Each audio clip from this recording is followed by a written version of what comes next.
हाँ तो बेटा आज हम स्टार्ट करेंगे रासायनिक बंध के अंदर। कल हमने पढ़ा था कि लुईस और कॉसेल की संकल्पना पढ़ी थी कि परमाणु जो होते हैं वो स्थायित्व प्राप्त करने के लिए अपने बाह्यतम कोश में 8 इलेक्ट्रॉन करने का प्रयास करते हैं। ये अपना बाह्यतम कोश पूरा बनने का प्रयास करते हैं। ठीक है, इसे हम क्या कहते हैं? ऑक्टेट यानी कि अष्टक नियम कहते हैं। और यहाँ पर जो अणु होते हैं उसमें परमाणुओं को जो बंध होते हैं उसमें केवल बाह्यतम कोश के इलेक्ट्रॉन भाग लेते हैं, जिन्हें हम क्या कहते हैं? संयोजी इलेक्ट्रॉन कहते हैं। ठीक है, अब संयोजी इलेक्ट्रॉनों को दर्शाने के लिए लुईस ने कुछ प्रतीक चिन्ह दिए कि अपन इलेक्ट्रॉनों को बिंदु से या किसी दूसरे चिन्ह से दर्शाएं। तो इसे लुईस का बिंदु इलेक्ट्रॉन बिंदु संरचना सिद्धांत भी कहते हैं, जिसमें अपन जो संरचनाएं होती हैं उनमें उपस्थित संयोजी इलेक्ट्रॉनों को बिंदुओं के द्वारा दर्शाते हैं। ठीक है, और इस आधार पर अपन ने कुछ अणुओं की संरचना भी बात की थी जो आप 9th 10th में भी पढ़ चुके हो और हमने यहाँ पर भी डिस्कस किया था। अब आज हम लुईस संरचनाओं का निर्माण करेंगे कि लुईस की जो अवधारणाएं हैं, लुईस की जो अवधारणाएं हैं उसके द्वारा सरल अणुओं का निरूपण कैसे किया जाए, तो वो हम अभी डिस्कस करेंगे। तो हेडिंग डालिए सरल अणुओं का लुईस निरूपण।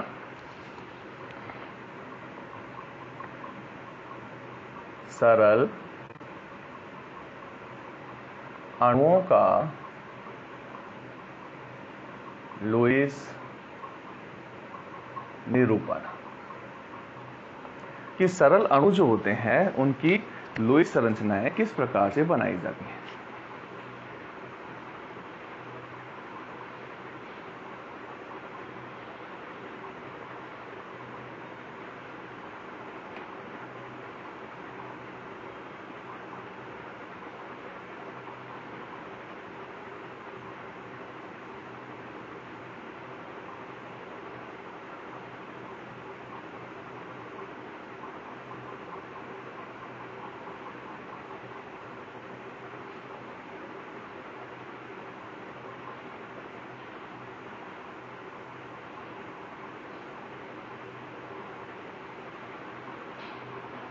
चलिए वापस पोस्ट बना दिया मैंने सचिन आपको, है ना। तो अपना हेडिंग है सरल अणुओं का लुईस निरूपण कि जो अपने पास सरल अणु है उनका लुईस संरचना का निर्धारण या निर्माण कैसे किया जाता है। तो पॉइंट लिखिए, लुईस संरचना को निम्न पदों के आधार पर लुईस संरचना को निम्न पदों के आधार पर लिखा जा सकता है।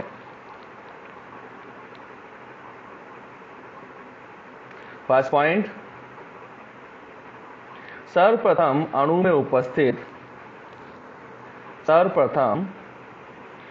में उपस्थित सभी परमाणुओं के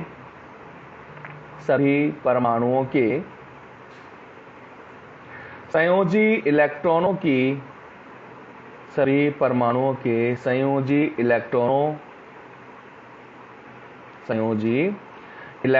की संख्या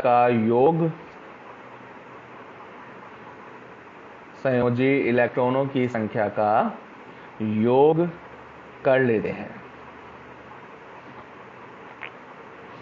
सेकंड पॉइंट, संयोजकता इलेक्ट्रॉनों की कुल संख्या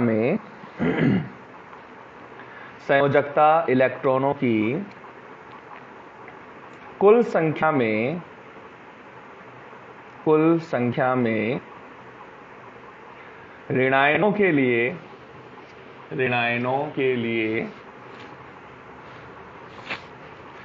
प्रति ऋणावेश एक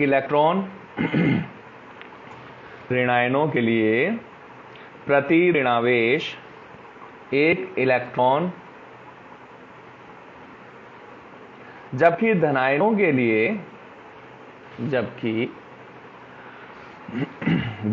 के लिए प्रति धनावेश एक इलेक्ट्रॉन घटा दिया जाता है। प्रति धनावेश एक इलेक्ट्रॉन घटा दिया जाता है। ऋण आयनों के लिए प्रति ऋणावेश एक इलेक्ट्रॉन जोड़ दिया जाता है, जबकि धन आयनों के लिए प्रति धनावेश एक इलेक्ट्रॉन घटा दिया जाता है। थर्ड पॉइंट लिखो।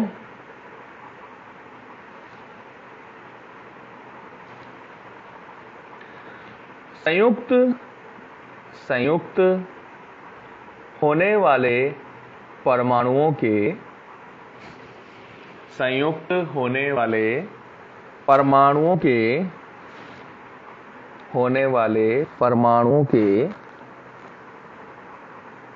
रासायनिक प्रतीकों तथा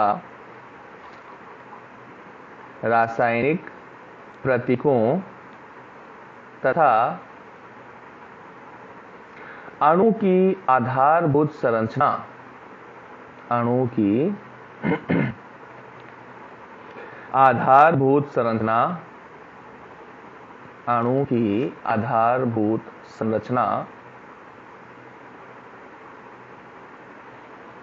अर्थात कौन से परमाणु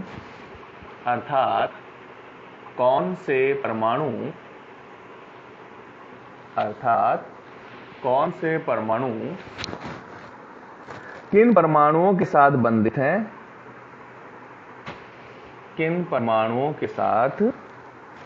बंधित हैं, इस बात का ज्ञान होने पर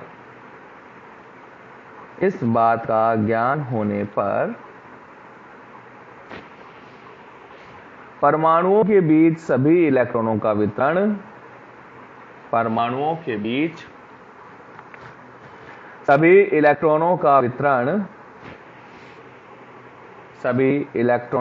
वितरण बंधित सहभाजी इलेक्ट्रॉन युग्मों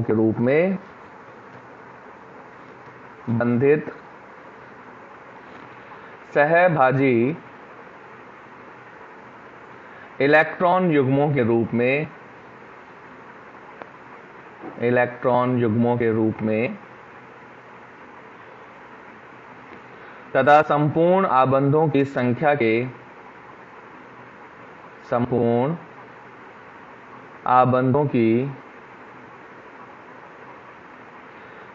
के अनुपात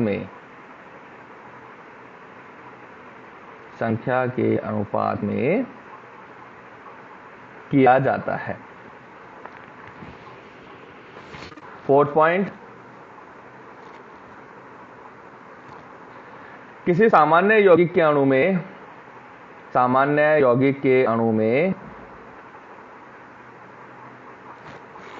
जिस तत्व की विद्युत ऋणता कम होती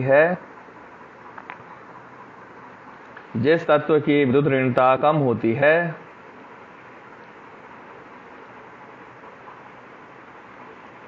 वह केंद्रीय परमाणु का स्थान लेता है। जिस परमाणु की विद्युत ऋणता कम होती है वह केंद्रीय परमाणु का स्थान लेता है।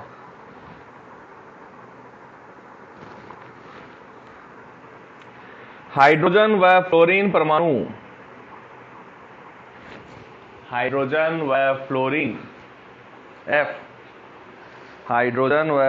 परमाणु सामान्यतः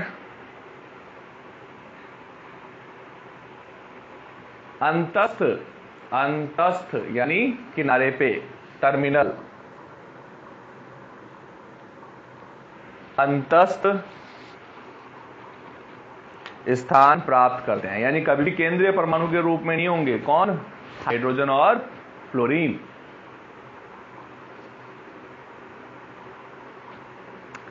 लास्ट पॉइंट, एकल बंध के लिए सहभाजित इलेक्ट्रॉन युग्म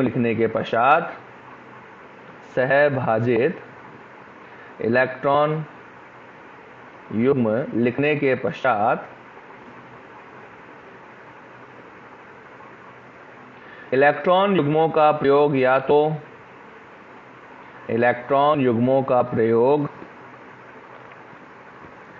तो बहुबंध के लिए किया जाता है या एकाकी इलेक्ट्रॉन युग्म के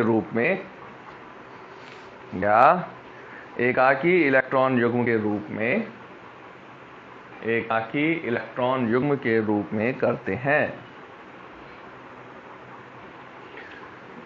देखो भाई, अपन सबसे पहले क्या करते हैं, ये लिया मैंने H2O, इसकी संरचना लिखनी है। तो सबसे पहले क्या करते हैं, पहला पॉइंट क्या बोल रहा है कि इनके संयोजकता इलेक्ट्रॉनों की संख्या का योग कर लो।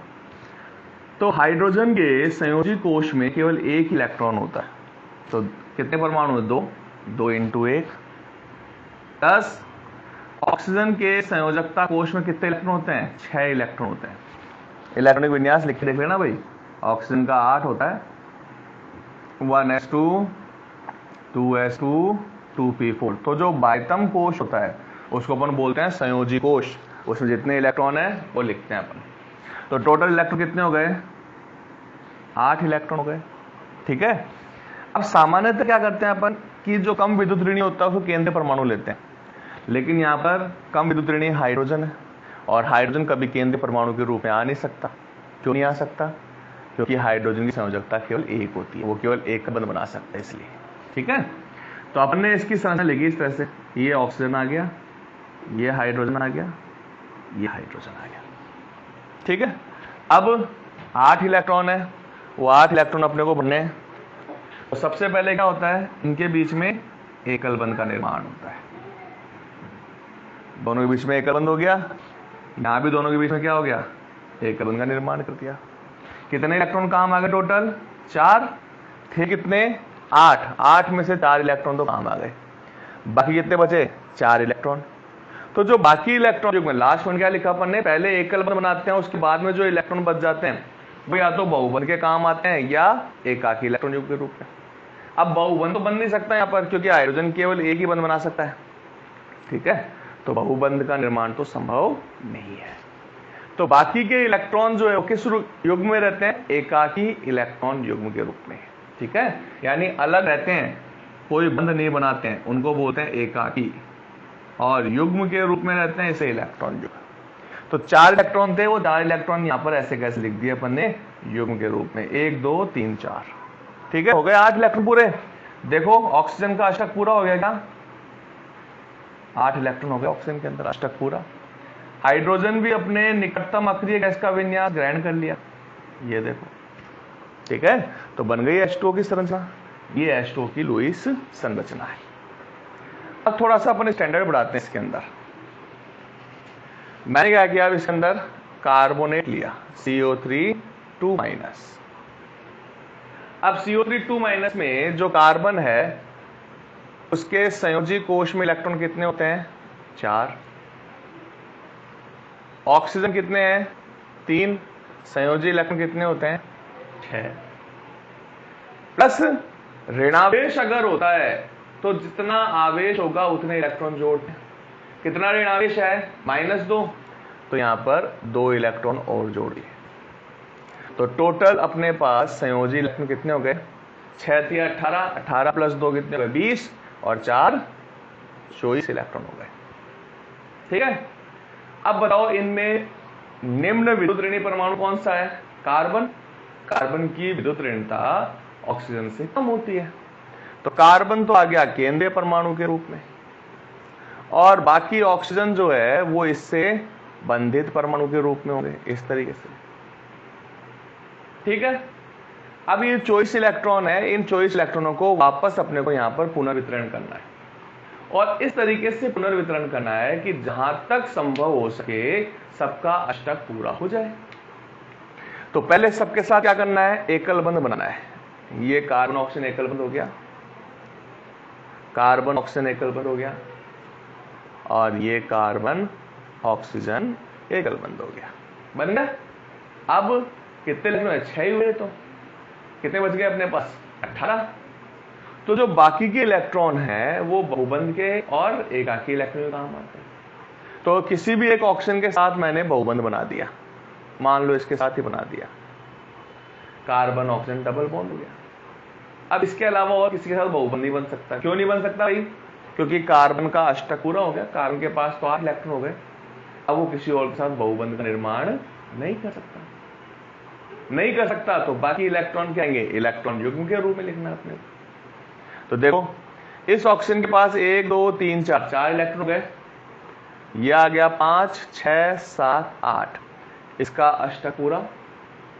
यहां पर 2 इलेक्ट्रॉन है ऑक्सीजन के पास, 3 4 5 6 7 8, इसका भी अष्टक पूरा। इधर देखो 2 इलेक्ट्रॉन है, 3 4 5 6 7 8, इसका भी अष्टक पूरा हो गया। तो देखो सबका अष्टक पूरा हो गया। इधर भी 8 इलेक्ट्रॉन है, ये देखो ये भी 8 इलेक्ट्रॉन हो गए, ये भी 8 इलेक्ट्रॉन हो गए। टोटल कितने हो गए? 24 हो गए ना। कार्बन की बात करें तो कार्बन का भी अष्टक पूरा हो गया, ये देखो। तो ये जो संरचना है इसको बोलते हैं लुईस संरचना। आप देखो लुईस संरचना में क्या है? कार्बन डबल बॉन्ड O, ये ऑक्सीजन, ये ऑक्सीजन। अब कार्बन पे सामान्यतः 2 एकाकी इलेक्ट्रॉन युग्म होते हैं। तुमने इसका इलेक्ट्रॉन विन्यास लिखा होगा, देखो ये होता है 2s2 और 2p4। तो सामान्यतः ऑक्सीजन में कितने लॉन पेयर होते हैं? एकाकी इलेक्ट्रॉन कितने होते हैं? 2। अगर 2 एकाकी इलेक्ट्रॉन युग्म है तब तो ऑक्सीजन क्या है? उदासीन है। लेकिन अगर 3 इलेक्ट्रॉन युग्म आ जाए तो इसका मतलब उस पर ऋणावेश है, एक्स्ट्रा इलेक्ट्रॉन है। तो देखो भाई यहाँ 3 इलेक्ट्रॉन युग्म है, यहाँ भी ऑक्सीजन पे 3 इलेक्ट्रॉन युग्म है। इसका मतलब इन दोनों ऑक्सीजन पे एक्स्ट्रा इलेक्ट्रॉन है। तो ये एक्स्ट्रा इलेक्ट्रॉन है तो यहाँ पर क्या आ गया? माइनस, -1 कितना हो गया? -2। तो ये बन गया अपने पास कार्बोनेट की संरचना, CO3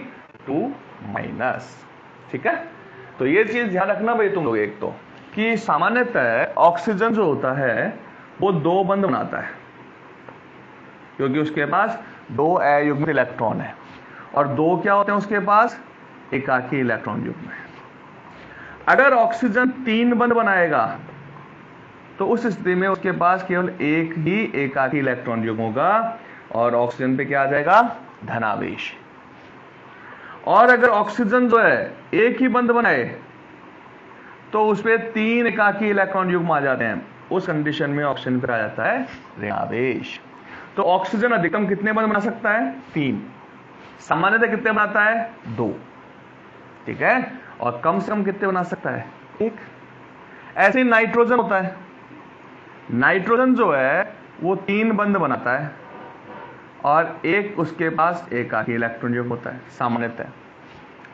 अगर नाइट्रोजन जो है वो 4 बंध बनाए तो उसके पास कोई भी एकाकी इलेक्ट्रॉन युग्म नहीं होगा, उस पे आवेश होगा 0, धनावेश होगा, ठीक है ना। तो नाइट्रोजन सामान्यतः 3 बंध बनाता है, लेकिन धनावेशित होगा तो 4 बंध बनाएगा। तो ये जो पॉइंट है ये तुम लोग खुद को समझने चाहिए, ठीक है ना। खुद को समझ में आना चाहिए। तुम बना के देखो इसको तो समझ में आएगा। एक संरचना और बना लें अपन, ताकि क्लियर हो जाए तुम्हारे।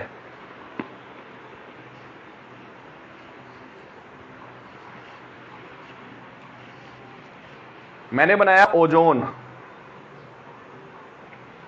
O3। कितने ऑक्सीजन है? 3। संयोजी इलेक्ट्रॉन कितने हैं? 6। टोटल इलेक्ट्रॉन कितने हो गए? 18। 3 ऑक्सीजन है, 1 2 और 3, लिख दिया आधारभूत संरचना पर ने। अब ये 18 इलेक्ट्रॉन बढ़ने इनमें। तो पहले तो क्या करना है? एकल बंध बनाना है, 1 2 3 और 4 बन गए। फिर क्या करना है इसके अंदर? बहुबंध। तो हमने क्या कहा कि ऑक्सीजन सामान्यतः 2 बंध बनाता है, लेकिन अधिकतम कितने बना सकता है? 3 बंध। इसका मतलब यहां बहुबंध बन सकता है, तो ये मैंने बहुबंध बना दिया, ठीक है। कितने इलेक्ट्रॉन हो गए? 6। अब जो बाकी के इलेक्ट्रॉन हैं वो एकाकी इलेक्ट्रॉन युग्म के रूप में आएंगे। ये इस पे तो कितने आएंगे, 2 आते, इसका अशक पूरा हो गया, 6 तो थे ही और 2 8। इस पे देखो 1 2 3 4 5 6 और 7 और 8, तो 3 लोन पेयर आ गए इसके ऊपर। इसके पास 4 इलेक्ट्रॉन तो पहले से आई, 5 6 7 8, तो देखो 18 इलेक्ट्रॉन हो गए क्या, 8 और 2 10, 10 और 8 18।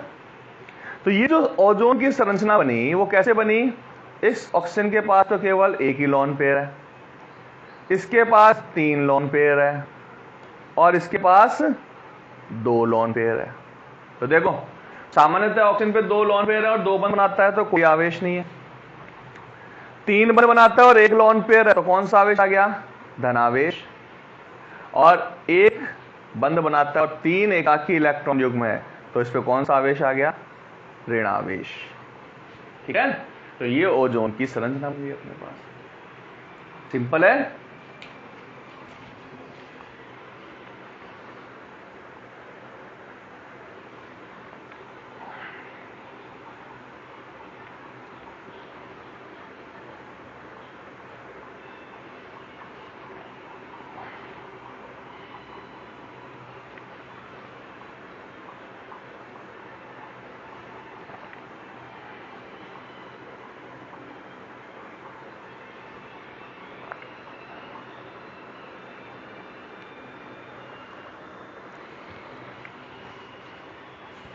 चलो एक और बनवा दूं क्या, कार्बन मोनोऑक्साइड की, कार्बन मोनोऑक्साइड CO। कार्बन के 4 संयोजी इलेक्ट्रॉन, ऑक्सीजन के 6 संयोजी इलेक्ट्रॉन, टोटल कितने हो गए 10। 2 ही परमाणु है, ये कार्बन और ऑक्सीजन। पहले देखो 1 2 3 4, ऑक्सीजन अधिकतम 3 बना सकता है बंध, 5 और 6 और 1 रह गया लोन पे 7 8, हो गया ऑक्सीजन पूरा। कार्बन के देखो 6 इलेक्ट्रॉन तो ये रहे और 7 और 8, कार्बन का भी अष्टक पूरा हो गया। तो यहां पर कार्बन और ऑक्सीजन के बीच में ये एक त्रिबंध आ गया, इस पे आ गया प्लस चार्ज, और ये जो कार्बन है इस पे क्या लिख सकते हैं अपन, माइनस चार्ज। तो ये अपने पास कार्बन मोनोऑक्साइड की संरचना बनी अपने पास। ठीक है, तो कार्बन मोनोऑक्साइड संरचना भी बना लिया अपन ने इसके अंदर। तो ये संरचना हम लोग आराम से बना सकते हैं। अपन चाहें तो आवेश लिखो, नहीं लिखना चाहो तो मत लिखो, क्योंकि अपने पास अभी लुईस संरचना में आवेश की जरूरत नहीं पड़ती है, और लिखना चाहो तो लिख दो। तो ये था अपने पास लुईस संरचनाओं का निरूपण। ठीक है, बाई करेंगे हम लोग नेक्स्ट क्लास में। कहीं कोई डाउट